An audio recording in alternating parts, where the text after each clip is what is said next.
Merci bien, Monsieur le maire Ibrahim, pour l'invitation. C'est un honneur d'être parmi vous dans notre appel aujourd'hui. Merci bien, Shihab, pour les gentils mots. Merci aussi, Mme Nesrine, présidente de l'AGEOS, pour avoir fait ça avec nous en partenariat.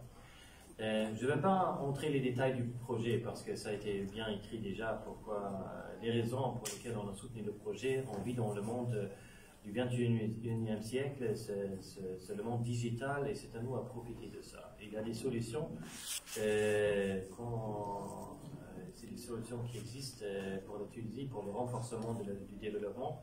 Et je suis convaincu qu'avec les résultats qu'on a, le secteur du tourisme peut profiter des résultats. Tout ce qui concerne le développement de la commune, on peut profiter de ça. Et c'est bien clair et je me réjouis à l'avance de la présentation et des résultats. Juste en deux mots pour décrire un peu la fondation, pour ceux d'entre vous qui ne connaissent pas encore. La fondation Ferdinand pour la liberté est une fondation politique allemande. En Tunisie, la fondation a ouvert son premier bureau à l'étranger en 1963 déjà. Ça veut dire qu'on a une expérience de collaboration de ce pays-là depuis plus de 55 ans. Au début, ce système des fondations politiques ont été établis en Allemagne pour présenter une sorte d'éducation pour les adultes en Allemagne. C'était après l'expérience de la Deuxième Guerre mondiale. Malheureusement, le peuple allemand avait choisi Adolf Hitler comme chancelier allemand. Ce n'était pas une bonne expérience et le résultat, c'était aussi à cause du populisme qui était sur place à cette époque-là. Et c'est pour ça que le gouvernement allemand, après la Deuxième Guerre mondiale, a établi ce système des fondations politiques qui peuvent présenter une sorte d'éducation pour les adultes. Parce que l'éducation ne se termine pas avec la fin de l'école ou la fin des études, ça continue pendant toute la vie.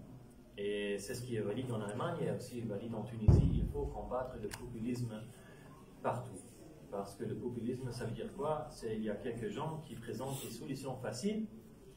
Bien sûr, la réalité est plus complexe, mais ces gens-là, pour être élus, disent que oui, je peux sauver tous les problèmes sans problème, ça va comme ça.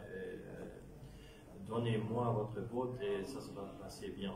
Normalement, c'est un peu plus compliqué. C'est pour ça que chaque pays démocratique a besoin des citoyens bien informés. Et le monde digital peut soutenir tout ça parce que vous, comme citoyen tunisien, vous devez, à mon avis, toujours demander, bon, ça fonctionne comment exactement? Quelle est la solution? Quel est le plan? Vous devez être bien informé pour faire les bons choix, pas seulement dans vos vies, mais aussi pendant les élections. Bref, c'est notre objectif. En général, on est là pour renforcer pas seulement la démocratie, mais aussi on a travaillé en Tunisie pour renforcer aussi la situation économique. Le secteur touristique fait partie de tout ça et merci bien pour l'invitation de faire un petit tour après pour voir le site, le hammam qui existe. Oui, c'est ça. Et vous avez bien mentionné qu'on a récemment introduit aussi un autre projet à la hammam. Ça sera assez intéressant et aussi, bon, à mon avis, c'est un projet assez intéressant. Bon, de voir ce qu'on peut faire pour qu'à la fin, on aura beaucoup de touristes dans le site de la Tunisie.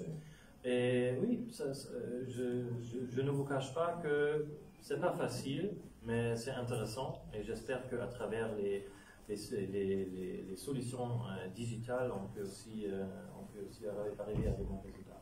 Merci bien à tous et je nous souhaite une bonne déroulement de notre événement aujourd'hui. Merci.